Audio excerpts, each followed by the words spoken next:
Welcome to the Hollywood Outsider, an award-winning entertainment podcast. On this very episode, what we're going to talk about is Black Adam, our spoiler review of Black Adam. The Rock's changed the hierarchy of the DC universe, and we also have a little look at the Flash trailer.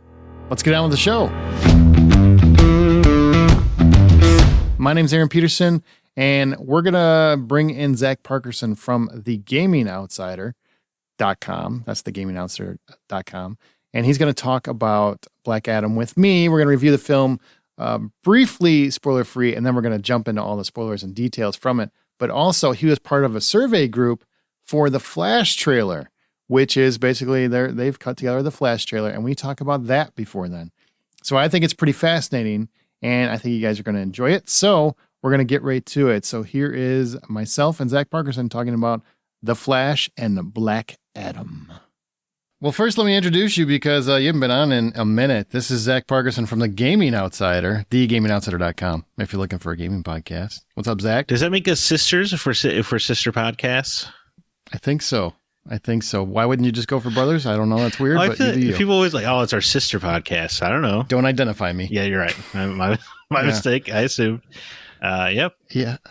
And also my fellow former Smirk co-host. I mean, we it's still there, so people can still listen to it if you want some great podcasting content. Hey, that's so 100 episodes of perfection, if you ask me. I agree. We still get people asking when you're going to bring it back, so you never know. A small but passionate fan base. We're like the Firefly of podcasts. Yes, except nobody on our team has been accused of anything improper or horrible. Oh, right. Oh, well. They're not Joss Whedon. We're like the stars of Firefly. There you go.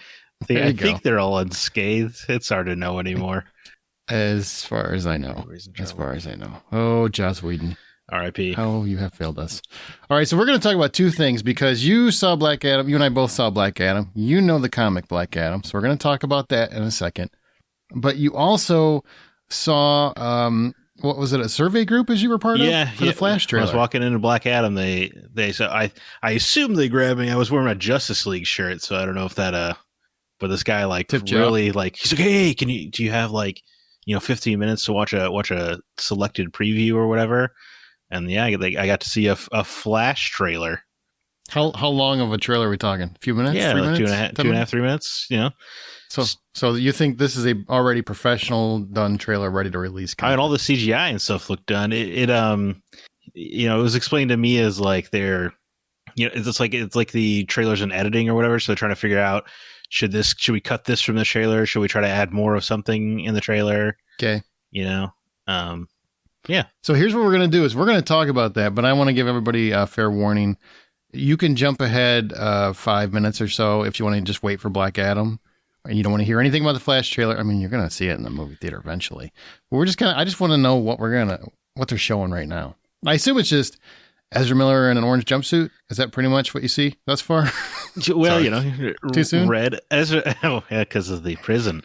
Yeah, it's funny because a lot of their questions were about Ezra, but with the trailer, yeah, it opens up with him kind of being like a sad boy. He's like, oh, the past always comes back. You can't outrun the past, stuff like that. And then you knew that had to be there, of course. But then he's realizing, he's like, he said some line about like, well, if you change your past, you can change your future. So I guess he decides to jump back in time. And that's kind of the Flashpoint this. Right, yeah, just absolutely Flashpoint, which seems was a bizarre decision for your first movie. But after seeing the trailer, I can see it's clearly not interested in being a Flash movie. Why do you say that? So the first 30 seconds, right, are about Flash, but it's all about him, wanting to go back in time or whatever. And then it's pretty much Batman for most of the trailer. Like the big reveal shot is of the Bat Cave, and it's got all these different bat suits in it. Like the Michael Keaton suit and pretty much every suit except for Robert Pattinson. Oh, really? They didn't invite him, huh? Well, I assume they're respecting Matt Reeves as building his own universe thing. But yeah, it's a bunch of bat suits, and then you see a bat cycle, which at first glance reminded me of Christian Bale's bat cycle, but I assume it's a Ben Affleck thing. And then Ben Affleck's Batman says a few lines. So we do get the Affleck. We do get some Affleck. Affleck seems prominent. You get a brief shot of Supergirl, and then honestly, a lot of the trailer was Michael Shannon as General Zod. Now, does that give you an impression that maybe we'll get some Henry, no spoilers, but some Henry Cavill action, or is it no? It's just more of the time frame kind of thing to establish heroes and villains of the past. You see what appears to be Superman and Zod fighting like in the background at some point. It flashes in the finale of Man of Steel for some reason. So we get Michael Keaton, we get Ben Affleck, Michael Shannon. We get Michael Shannon. For some reason. We get Supergirl. Yeah. Now, TV version of Supergirl or newly cast? The Sasha Cal, the newly cast girl. And but General Zod talking some smack, and I don't know. I assume this is their, as all the rumors were online, some kind of soft reboot for the universe. I assume he'll change some things in the past. Maybe he'll make sure Superman doesn't snap Zod's neck. Maybe that'll be the big thing. Maybe he snaps Zack Snyder in half instead. Right. Zack Snyder's in the crowd. He gets laser-eyed. I'm sure Warner Bros. Probably. See, fans, we listened to you. We listened. Oh my God, Walter Hamada would be so happy. He's gone. Yeah. Sucker. And then, then Michael Keaton shows up. He what I thought was incredibly cringy, what the survey questions sure did seem like they thought this was going to be their big moment, where Michael Keaton says, "Are you ready for this?" And then, then Ezra Miller goes like, "Yeah," and he goes, "Well, if you're ready to get nuts, let's get nuts." I was like, and then your eyes did what? My eyes cracked the back of my skull. It was such a cringy little, almost, it felt like a Marvel writer snuck in here to write a quick joke. Like, it's just such an obvious, ridiculous line. But on the same token, people are loving the Marvel nostalgia bits. You're right. Yeah. Nostalgia is in, right? I mean, Spider-Man No Way Home, right? That was a big deal. So this kind of feels like the response to that. And like, here's some Batman. Here's a Supergirl. Hey, did you like Man of Steel? Wouldn't it be nice to see that again? Even though again. Like, the movie's not even 10 years old, buddy. I don't know if we'd really need to get nostalgic for Man of Steel. Is there? Well, it's a great movie. Is there a shot that you saw where you have Batman and Batman in the same shot? Like you have Keaton and Affleck, or are they always that you can recall? When he's doing the nuts line, it looked. Yeah, Ben Affleck is like standing next to Flash while he's talking to Michael Keaton, Batman. So I think you're gonna get some Batman on Batman action. Oh, good. Yeah, you know what I'm saying. I hope he is bat protection. What do they call those? Bat dumps. That was a really bad joke, and I apologize. So when the trailer is over and they give you a survey and they're trying to find out what you like and what you don't like, right? Because they're trying to hit the right points. Right. What did you take away from it? The biggest takeaway is they seem to be afraid of the fact that Ezra Miller's in this movie. Do you blame them? No, of course not. Right. But so many of the survey questions were like, have you heard of the controversy? Does the name Ezra Miller, what do you think of when you hear the name Ezra Miller? Like, does it have negative connotations? It's just really funny. I mean, obviously they have no choice at this point but to put out a movie with Ezra Miller in it. But it's either that or scrap it. It's either that or scrap $300 million and hundreds of other people's work. I mean, other than the obvious nostalgia trap of here's all the Batman stuff you like, it's probably why the trailer focuses so much on Superman and Batman, is because they're like afraid of reminding you that it's a Flash movie. Or at least I hope so. I hope when I go see this movie, it's an actual Flash movie and not just a weird celebration of the DCEU. No Grant Gustin, though, right? They didn't CGI him in over Ezra's face. This is just what is that technology called? Anyway, deepfake. Yeah, they just deepfake him over there. Yeah. Why not? No, who knows? Maybe you'll see Grant Gustin as another Flash. You never know.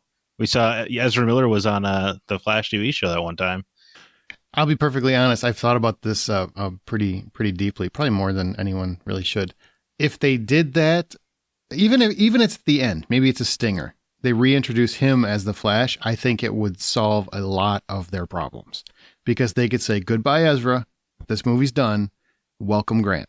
Yeah. And I think the fans would welcome that. They would lose their mind over it. I think I would certainly be excited. Sure.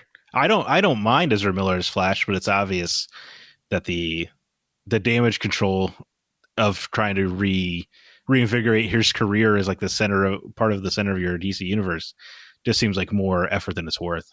I don't think they would keep Ezra. Yeah. At all. I think this is you've done this to yourself. They're just trying to get it tight enough to where they can release the movie, hopefully make enough money to spawn something else down the road. Yes, yeah, which is a shame because I love the Flash character. You know, big comic reader of Flash, but boy, I feel like this is gonna be like, oh, we're never gonna have a Flash movie again. You know, like it's.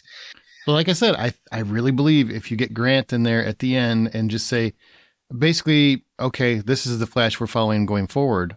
Like maybe there's a switcheroo or something. I feel like you would win. You would keep some fans. I think they would love that. I think you're right. Yeah. Lose their minds. Especially if this movie is like a celebration of DC the way that the trailer is clearly making it seem. I guess that would be an easier sell to transition him into the role. Than to recast someone completely new. Right. I mean, because then it would be very akin to the Daredevil move, bringing Daredevil back. Yeah. Yeah. Because then you're going to get some cheers. Whereas if it's a new person, you're just going to get confused looks from the audience. Exactly. I'd be happy. And if you keep them, you're going to get half of the internet that just won't let go of it. Yeah, well, people are going to do that anyway. The weird sure. Snyder cultists out there. Why is the Superman in his black suit? Why would he, man? Yeah, it's weird. It's weird. Probably, I knew this movie was going to be Batman heavy, but I was surprised at all the Superman stuff. That's all. Makes you wonder. I love Michael Shannon's General Zod, dude. I will fight him. He's just Michael Shannon.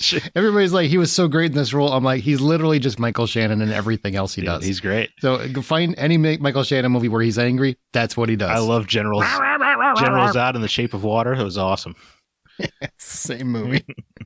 Same character. Now, do they have a conversation afterward? Like, where they're fielding the audience that they were asking about Ezra? Or was that just in the survey? Oh, they hand you like a little tablet so you can silently answer your questions. Basically, so you don't have to. I assume so they could keep the controversy to a minimum. But your vibe was they're very concerned about this. They're definitely concerned about Ezra, and a lot of the questions were like, "Do you think they should have more humor?" And every time I was like, "God, no, I don't want to see what an executive like out of a movie that seems to have been done for a while. Like, what kind of jokes a boardroom of executives are going to cook up this long later? No, I don't want that." Well, we'll get one of those really funny ones where Ezra lands on Wonder Woman and it looks like he's humping her. Yeah. Like that. Dude. Like, that works so great in Justice League. Joss Whedon's going to love that one. You stole it from my movie. Right. Yeah. We sure did, perv. He is a perv. Called his mom hot. That was weird. Anyway. Yeah, he's got some issues. That's a whole different story. No doubt. All right.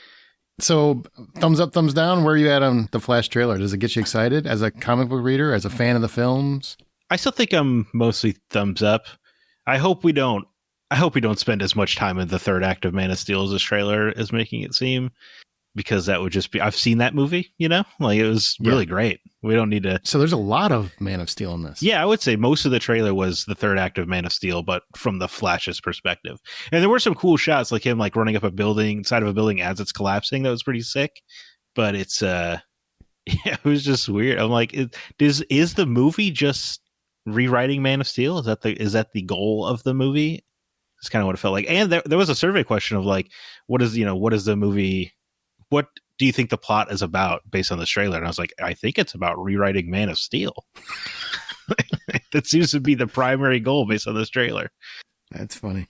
So what do you think of Ezra's performance based on what you saw? Yeah, he's not Barry Allen like at all, the character from the comics, but I liked Ezra Miller in that first movie. In the Zack Snyder Justice League, he might have had one of the best scenes in the movie when he's racing to rewind time, and he's like, tell Dad, you can tell him I was one of the greats or whatever. Mm-hmm. That was a great scene. I like Ezra Miller in the role. It sucks he's a criminal, but honestly, I don't know. Alleged. You're correct. Alleged. I guess I'm comfortable just going on record at this point of like, I think I've broken. I don't really care what trouble a celebrity has caused anymore at this point, because it feels like the collective consciousness is so choosy about it anyway. Like Mike Tyson has a new Hulu show, but he's convicted of something far more horrific than anything Ezra Miller's done.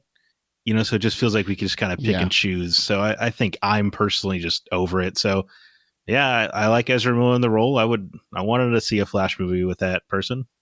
Well, I'm very curious to see how what you saw is going to change from what we eventually see. And thanks for taking time to talk about that. Yeah, of course. Now I want to talk to you about Black Adam. This is a character I know you know. Yes. I don't know him from Adam. You're welcome. That just happened. Biblical humor.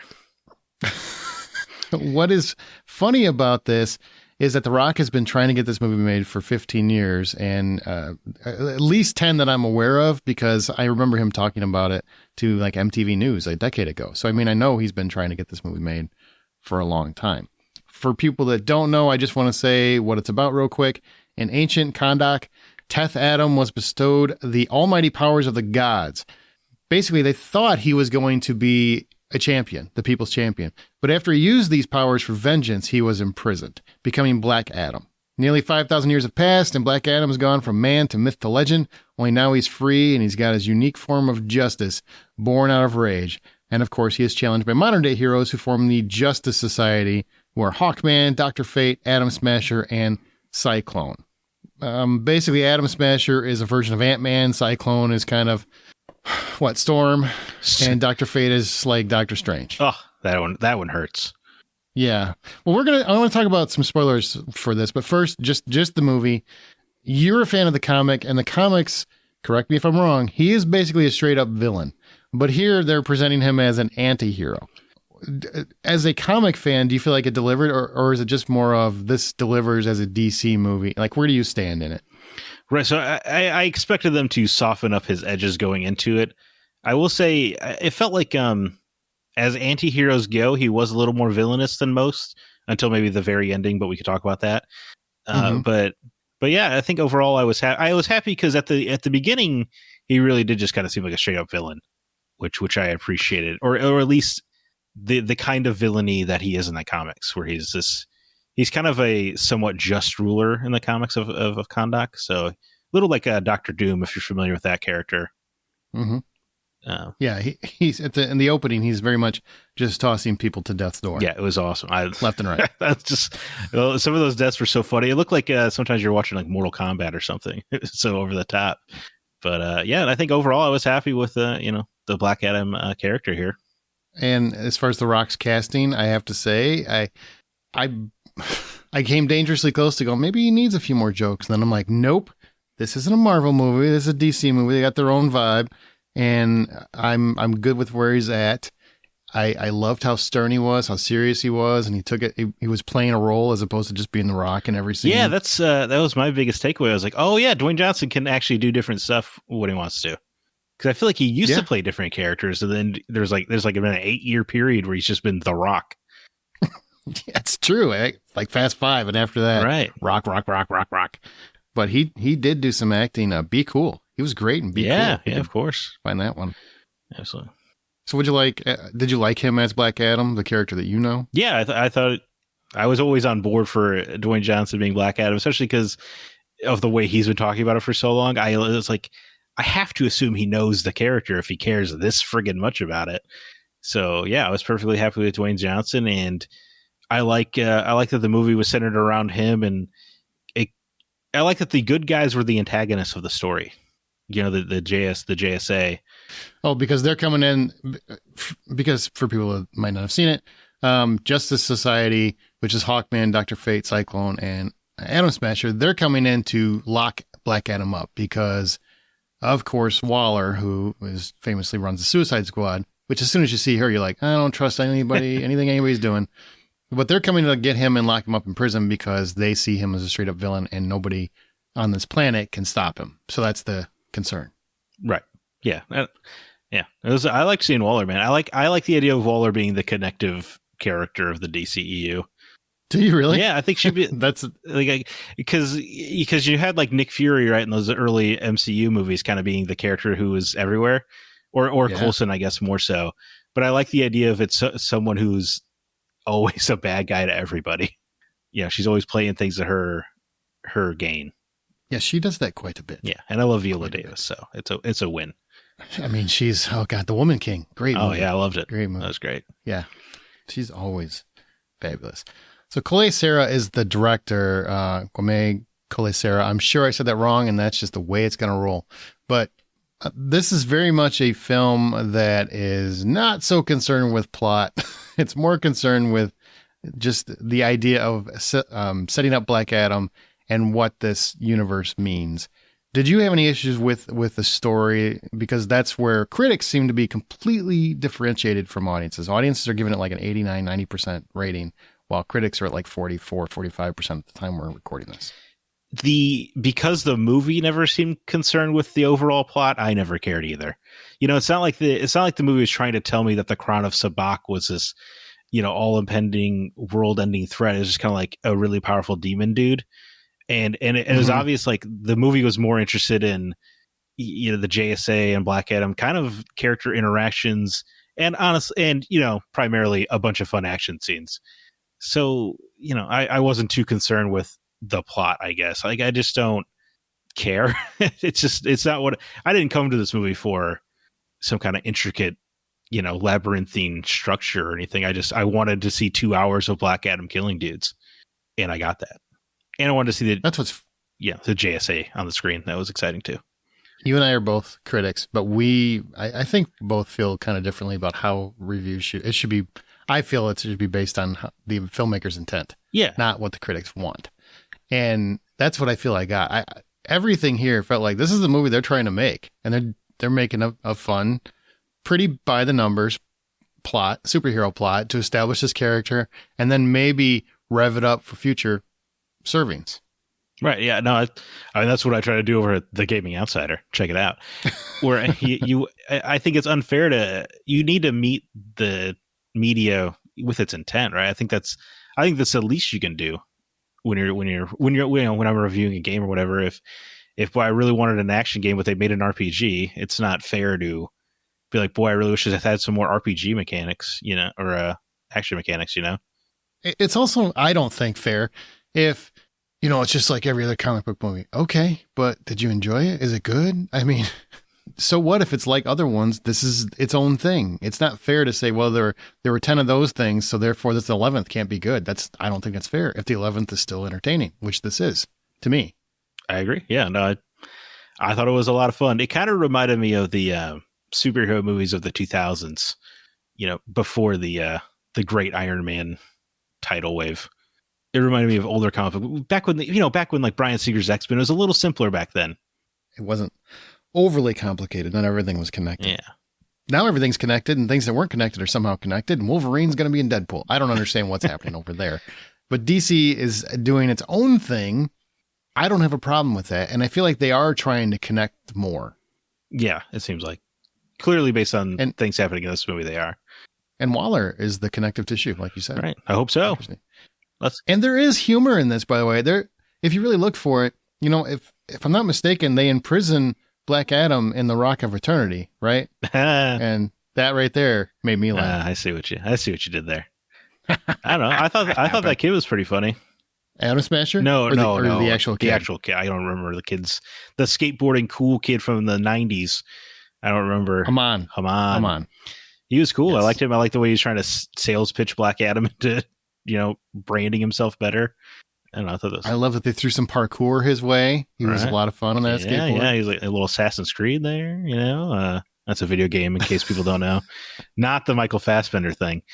Oh, Jesus. Don't even talk about that. But I like I guess I don't want to spoil too much, but there's a lot of good recurring jokes even, I would say. And it's nonstop action.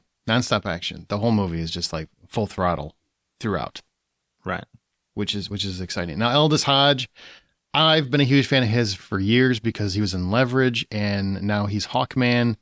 I didn't know his character from Adam yet again, but he is a lot more stoic than I was expecting. Because if you ever watch Leverage, he's the comic relief. I mean, he's funny as hell. He's witty. He's quick witted. He's very mouthy. And here he's Tony. He's Tony Stark if he had the personality of Cap. Yeah, I guess. Yeah, that's a good way of putting it. Not jokey, by the numbers, very direct, very resolute. We just do the right thing at all times, but he's filthy rich and he has all the cool toys. Right. Yeah, I'm not ultra familiar with Hawkman from the comics, but this seemed like a good representation of that dude. And how about Pierce Brosnan? Oh, my you God. love Dr. Fate, who, by the way, came before Doctor Strange. Right. So relax all. Beat him by probably about 20 years or more. I think 40. Yeah. I think 30 or 40 years. It's a long time. It's no joke. But yeah, Pierce Brosnan, oh my God, man. First of all, it was just great to see him again. I guess he's done stuff here and there, but, he commanded that screen whenever he was there as Dr. Fate. He was just so good. I loved him. Because he's your favorite Bond, right? Yes, he is my Bond. I know people don't like. I know the world is not enough, and Die Another Day gets some bad raps out there, but I'll stand by those motion pictures. Only Christmas Jones. I thought Christmas only came once a year. Oh God, that's so great. That's the whole reason her name is there. It's just like that joke. They wrote that. Yeah. They wrote that whole script backwards. We got this joke. We need to get it back here. And her name's Christmas. How do we get to this Christmas joke, guys? Oh yeah, I love those movies. Oh God. Okay, but why do you love Dr. Fate? I don't know. I mean, that's just very charismatic, which is such a buzzword, I know. But he had this kind of like charming, because he knew more than everybody else, but he had this kind of like charming sensibility about him. Like when he's, informing people about their potential deaths and stuff, he almost says it with like a little bit of a smirk, like kind of like a knowing attitude, that things can change and stuff. He seemed like the mediator between the JSA and Black Adam. He's a guy who seemed understanding of where everybody was coming from. What I found interesting was his powers are very Doctor Strange-ish. And I only say that because I'm more familiar with Doctor Strange. Yeah, and I think that's fair, especially when he did like the multiple Dr. Fate thing. Oh, yeah. Yeah. But I feel like it played better here. I don't know why. Maybe it's because of the helmet. I think it looks weirder when you can see the person's face and there's multiple versions of them than it does when they have a helmet on. It just looks more like a clone, so it's less take you out of the movie in some respects, if that makes any sense. But I also like how he seemed to be a little maddened by wearing this helmet, by having all of this future knowledge. It seemed to be driving, and the way that I understand the character, that was a very prominent portion of that character, where whoever wore the helmet slowly goes mad because of that knowledge. Yeah. That's fascinating to me. And I really hope we get on more of it. It's pretty sweet. And the helmet of Naboo, it just looks cool. He had such a cool look in this movie too, I thought. Like the way the helmet didn't even have eye holes, Oh yeah, definitely. It was a slick look. And they had like those hieroglyphs on his costumes. Yeah. It was cool. And it did crack me up though, watching Pierce Brosnan just carry this gold helmet everywhere. You really just dangling. You're just gonna take that everywhere you go. Yeah. Everywhere? That's funny. Yeah. Okay, so we're gonna segue a little bit because I want to talk about some spoilers here. So if you haven't seen Black Adam, I do want to get your score. So if $10 is the full price of admission, what would you give Black Adam? Well, I'm not a film critic, so it's probably gonna be a little softer. It's fine. And I'm also, I'm a bit of a DC mark, I'll admit, but I'd probably give it $8, $8.50. Okay, I give it $6.50 because there were some things that, I was like, all right, story points would be good here, and there's one particular moment I would have loved changed, but that's going to come in the spoiler portion. But that's still, I enjoyed it. It's thoroughly entertaining. I definitely can't wait to see it again. And the Stinger, I give it 10. Well, obviously, that's at $11 right there. Yeah, it is. Like, we should raise our rates. Gotta keep up with inflation. All right, so if you haven't seen it, turn this podcast off now. That's the last time I'm going to warn you because we're going to talk about spoilers. Okay, so what about the film itself, the Black Adam film versus comic, or however you want to look at it, DCEU?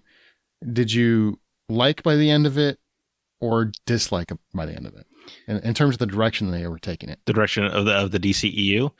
Yeah, because this is changing the hierarchy of the DCEU, according to The Rock. I mean, it's a little funny that they kept mentioning that he's like the biggest threat on the planet or whatever, because you have Wonder Woman, who is just as powerful as Superman, except doesn't have a kryptonite weakness.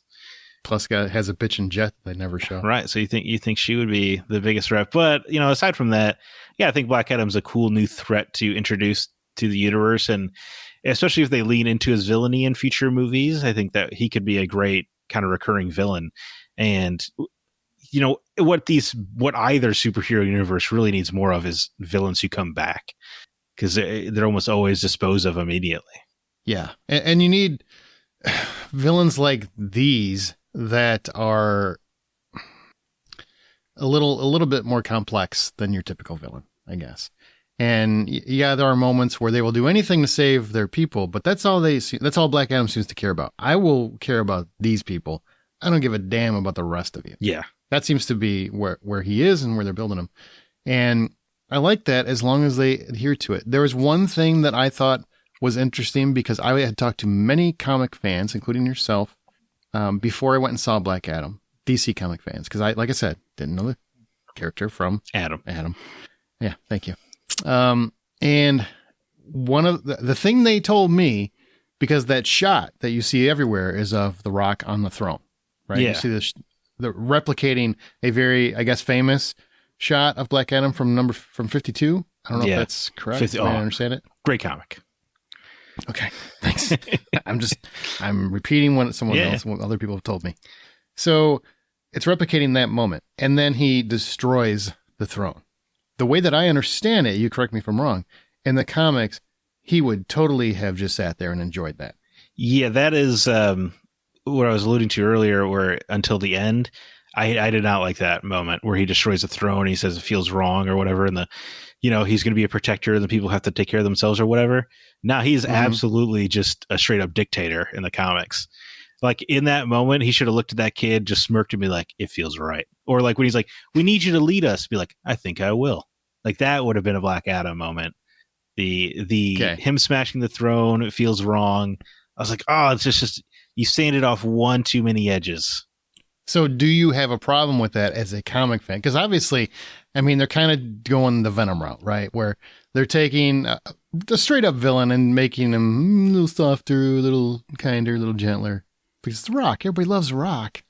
Yeah, it did definitely bum me out. I can't deny. I wish it did, and I wish I could be more on board. But because I think even if he did take the throne, I don't think it would have painted him in a villainous light in the movie, because the people want him to take the throne, right? And then in future movies, you could build off that. Maybe the power starts going to his head or whatever, and then he. That's what I wanted. Right. Just from what other people have told me, and then when he sat on there, and I'm like, all right, this is cool, because I like the idea of ending the movie. We don't know if we can trust him at this point.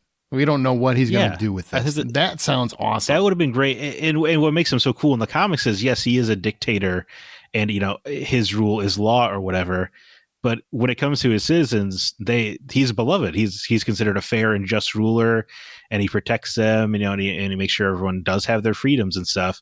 He's just kind of like, but, ultimately, don't forget who's in charge, sort of thing. I like that. Yeah, it's super cool, and he has this rule in the comics, especially during 52, where it's like no other heroes or villains can come into his country, which gets him into trouble because some B-list hero shows up and he just murders them, and then gets into trouble with the Justice Society, and which kind of leads into a little bit with the Atom Smasher character in this movie. He and Black Adam are like tight in the comics. They're very close friends. Like when he does murder the hero, I can't even remember the hero obviously because they weren't going to kill off a major one. But Atom Smasher sides with him, and he's like, no, hey, it's his country, man. It's his rules. Like, why are we mad at him? He told us the rules, and we just didn't listen.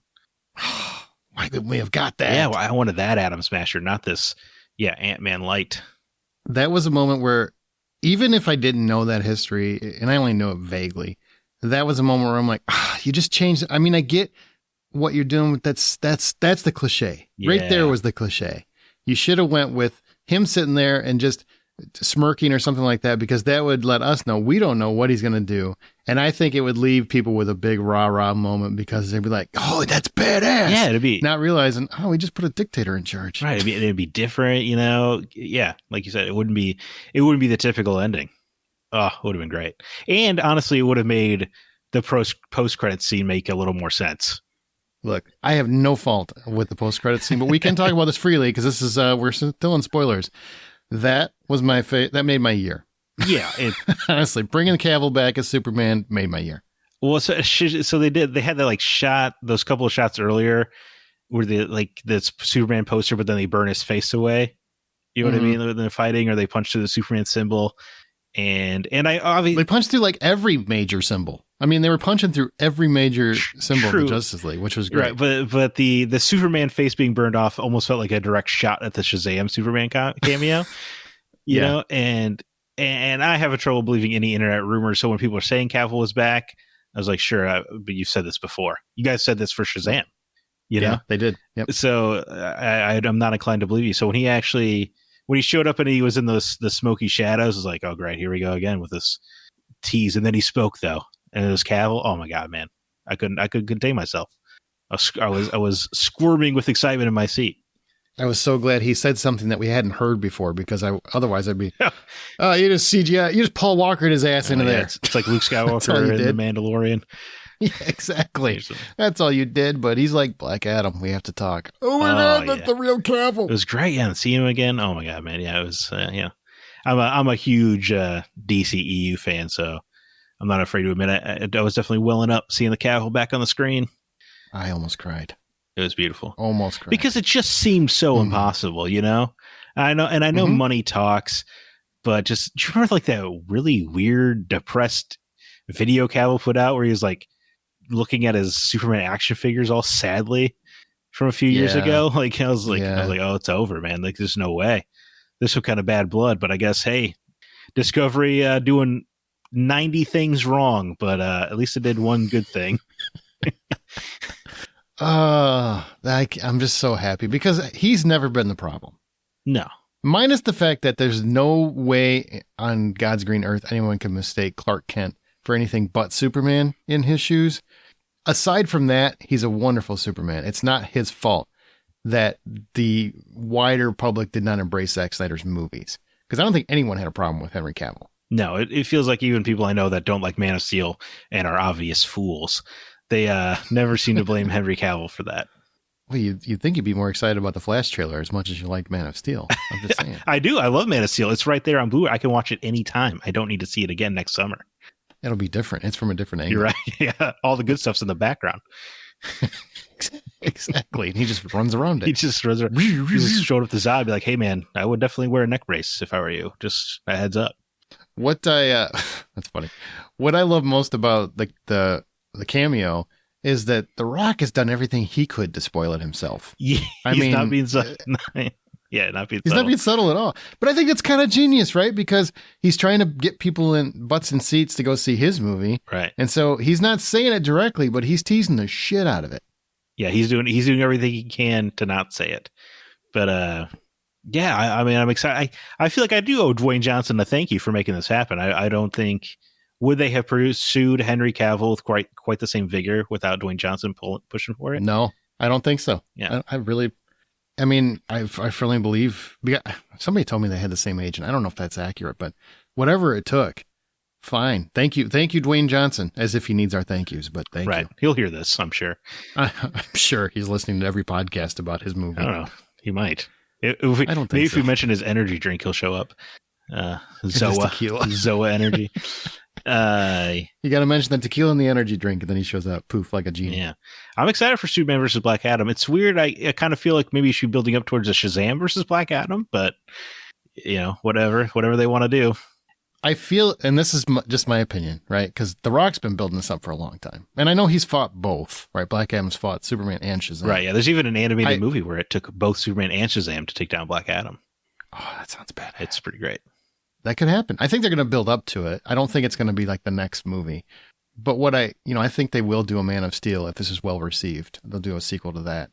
But what I feel firmly is The Rock wants to have a big superhero down with Superman because he loves Superman.